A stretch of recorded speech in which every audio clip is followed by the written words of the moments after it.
السلام علیکم ورحمۃ اللہ وبرکاتہ۔ میں ایک واقعہ آپ لوگوں کے ساتھ شیئر کرنا چاہتا ہوں۔ کچھ دن قبل ایک نوجوان میرے پاس آیا، اس نے اپنا ایک واقعہ سنایا اور اس نے مجھے اجازت دی کہ اس کو آپ اور دوستوں تک پہنچائیں۔ ہو سکتا ہے اس گناہ میں کوئی ہمارا دوست ملوث ہو یا کوئی بھائی ملوث ہو۔ اس نے کہا کہ میرے ایک لڑکی کے ساتھ ریلیشن شپ چل رہے تھے اور اس ریلیشن شپ کے اندر میں اتنا اندھا ہو گیا، پڑھا لکھا لڑکا ہے اور ڈگری حاصل کر رہا ہے، لیکن اللہ تعالیٰ نے صلاحیت دی ہے۔ اللہ تعالیٰ نے ہمیں جو جوانی دی ہے، 30 سال کی عمر میں، 25 سال کی عمر میں یا 35 سال کی عمر میں ہم کی قوم کے لیڈر بن سکتے تھے۔ ہم اس اپنی عقل کی وجہ سے قوم کو ایک لیڈرشپ دے سکتے تھے۔ ہم اپنی سوسائٹی اور سماج میں غریبوں کی مدد کر سکتے تھے۔ اس عقل کی وجہ سے، اس صحت کی وجہ سے، اس زبان کی وجہ سے ہم ایسی سپیچز دے سکتے تھے۔ اس دماغ کی وجہ سے ایسے طریقہ کار، ہم ایسے تدبیریں بنا سکتے تھے جس سے ہماری قوم، غریب عوام کو فائدہ پہنچ سکتا تھا، ماؤں بہنوں کو فائدہ پہنچ سکتا تھا۔ لیکن جب ہم اس عقل کو غلط استعمال کرتے ہیں ریلیشن شپس کے اندر، girlfriend boyfriend culture کے اندر، تو پھر کیا نتیجہ نکلتا ہے؟ اس نوجوان نے کہا کہ میں ایسے گناہ میں ملوث ہوا ہوں کہ میں کئی مہینوں سے جس لڑکی کے ساتھ میرا ریلیشن شپ چلتا ہے، میں اللہ بچائے، اللہ بچائے، اللہ ہم سب کو ایسے گناہوں سے محفوظ رکھے، میں مشت زنی کے گناہ میں مبتلا ہوں، یعنی کہ انگلش میں جسے ہینڈ پریکٹس کہتے ہیں۔ اتنا عظیم گناہ ہے، اتنا خطرناک گناہ ہے، جس کے بارے میں نبی علیہ السلام نے فرمایا کہ کل روز محشر قیامت کے دن کچھ لوگ ایسے آئیں گے جن کے ہاتھ پریگنٹ ہوں گے، جن کے ہاتھ گبن ہوں گے، جن کے ہاتھ کے اندر بچے ہوں گے۔ یہ وہی لوگ ہوں گے جنہوں نے دنیا میں اپنے ہاتھ سے اپنی شہوت کو پورا کیا ہوگا۔ اللہ ہمارے نوجوانوں کو حفاظت فرمائے، اللہ ہمارے نوجوانوں کی حفاظت فرمائے، اس گناہ سے ہمارے نوجوانوں کو بچائیں اللہ۔ اور دوسری بات انہوں نے عرض کیا کہ ہمارے بہت سارے نوجوان جن کے پاس صلاحیت ہے، سب کچھ ہے، وہ غلط چیزوں میں استعمال ہو۔ اس نے کہا کہ میں مسجد کو چندہ دینا چاہتا ہوں۔ میں نے کہا دے دیں، اچھی بات ہے۔ کہا لیکن آپ کو پتہ ہے میں نے یہ پیسے کہاں سے جیتے؟ میں نے کہا کہاں سے؟ کہا میں نے ڈریم 11 سے جیتے ہیں۔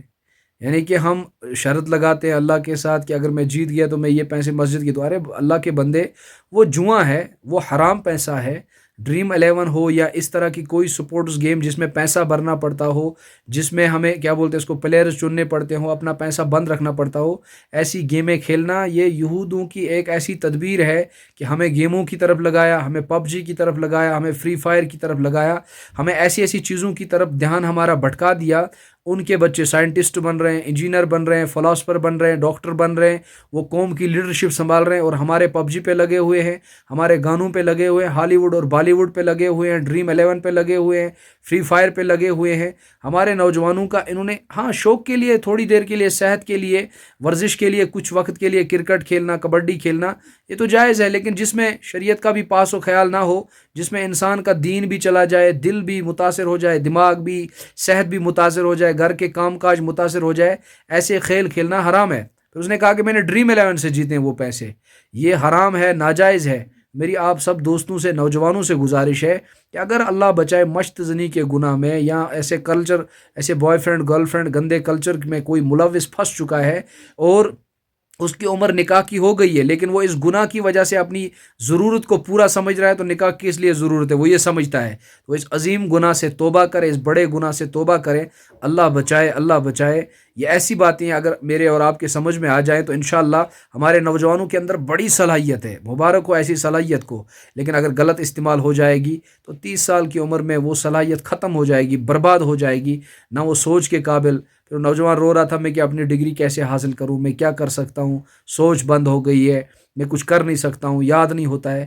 جب ایسے کام، ایسے غلط کاموں میں ہم اپنی صحت کو ملوث کریں گے، اپنے دماغ کو، اپنے جسم کو ان غلط کاموں میں ملوث کریں گے، پھر نتیجہ یہی ہوگا، ہماری عقل سوچنا بند کرے گی، پڑھائی لکھائی ہماری متاثر ہو جائے گی، گھر کے کام کاج متاثر ہوگے، ہم بزنس کرتے ہوں گے یا کوئی اور کام کرتے ہوں گے، سب متاثر ہو جائے گا۔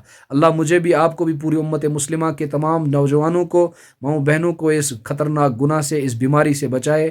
یہ ایک وائرس ہے، اس سے ہمیں توبہ کرنا چاہیے۔ اللہ مجھے بھی، آپ کو بھی عمل کی توفیق عطا فرمائے۔ السلام علیکم ورحمۃ اللہ۔